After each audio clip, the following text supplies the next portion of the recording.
नमस्कार साथियों, आपको पिछली 2 मीटिंगों के बारे में जानना है। सारे साथियों को मैं उसके बारे में बताता हूँ, जल्दी बताता हूँ साथियों। बाकी जब मिलूँगा आपसे, आज दादरी था, बाकी कल भिवानी होऊंगा, धीरे धीरे सबसे मिलूँगा, थोड़ा सा समय दे दो। तो लास्ट मीटिंग से पिछली वाली मीटिंग के अंदर मुख्यमंत्री सबसे लास्ट में आए थे, उन्होंने सारी चीज़ें सुनी थी। उसके बाद ये कहा था कि मैं तुम्हारे लिए बहुत अच्छा करूँगा, तुम जिस संगठन से जुड़े हो वो देश के अंदर देश हित का काम करता है। तो उससे क्या है, और भी विश्वास हुआ। देखो, हम जिससे एफिलेटेड हैं उसके बारे में मुख्यमंत्री खुद कह रहा है, तो हमें बहुत ज़्यादा आत्मविश्वास बढ़ने लग रहा था कि भाई हमें बहुत कुछ अच्छा मिलेगा, हमें बहुत अच्छी उम्मीद थी। लेकिन लास्ट वाली जो मीटिंग हुई ना, आखिरी मीटिंग जो हुई, उसके अंदर जैसे चीज़ें सामने आई कि 21,700 से ऊपर मुख्यमंत्री जी ने कह दिया एक पैसा नहीं, या तो 21,700 और 1,116 से ले लो, और या फिर आप अलाउंस ले लो। ये 2 चीज़ें ऑफर करी। और हमने उससे पहले कुरुक्षेत्र के अंदर मीटिंग कर ली थी, और जिस दिन लास्ट मीटिंग थी उस दिन भी बाहर साथी आए हुए थे, 40-50 साथी।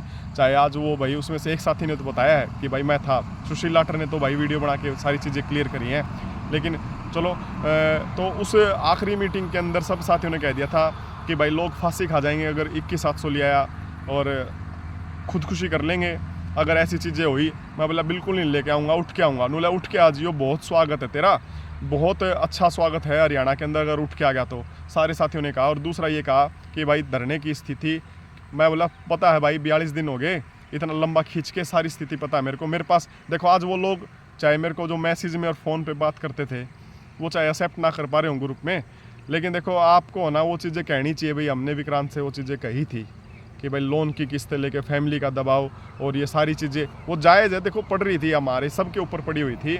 लेकिन अगर आप मेरे ऊपर चादर को झड़काओगे कि भाई हाँ इसने ही किया है, बाहर आके जब मैंने देखा ना लास्ट मीटिंग में कुछ नहीं मिला, तो हमने कह दिया मुख्यमंत्री जी हम क्या है 1900 में काम करने को सुख है, वो है तैयार है, आप ड्यूटी पीरियड काउंट कर दो, सिर्फ ड्यूटी पीरियड काउंट कर दो। तो मुख्यमंत्री बोले नहीं चलो ठीक है, मैं ऐसे करता हूँ कि ड्यूटी पीरियड और तुम्हारे लिए कमेटी बनाता हूँ। मैं ठीक है जी, जो करना आप कर दो, कोई दिक्कत नहीं है। तो उन्होंने 7 दिन की, मैं बोला जी 7 दिन की, चलो ठीक है जी, आप 7 दिन की भी काट लो। तो वो अंदर सबके सामने कहा था। लेकिन लास्ट में वो हरियाणा सरकार अपनी बातों से जब ऑफिसर से मिले तो वो भाई सारा धोखा मिला, कुछ भी नहीं बच रहा था वहाँ पे।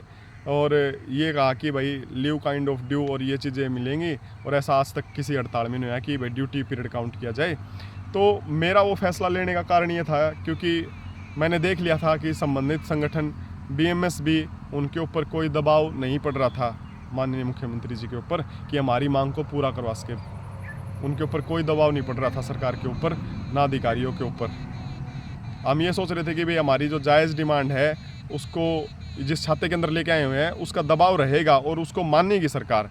लेकिन वहाँ पर है ना, जब लास्ट वाली मीटिंग के अंदर हुआ ना, तो उसके बाद साथियों यही फैसला लेना कि जिस रीति पे चले हुए ना, इस रीति पे अगर बिठा के रखा कंटिन्यू, तो आप कह रहे हो कि भाई 2 दिन 3 दिन हम वहाँ पे आ जाते, मैं कह देता इमोशनल वहाँ पे आपको कि भाई वो ऐसे ऐसे हो गया और चंडीगढ़ आ जाओ, उसका क्या रिजल्ट होता साथियों? उसका वही होता कि भाई बहुत सारे कुछ का नुकसान करवा के, क्योंकि देखो बहुत सारे तो अपने एच कैरन के थ्रू हमें धमकी मिलने लग रही थी। आप सोच के देखना, कोई एच कैरन से धमकी दे रहा था, हमारे इतने दिन 42 दिन के बाद हमारी जो अच्छी तरह कमर टूट ली, उसके बाद हमें डिसीजन लेने के लिए मतलब ये हो गया कि भाई इस मीटिंग के बाद कोई मीटिंग ही नहीं होगी।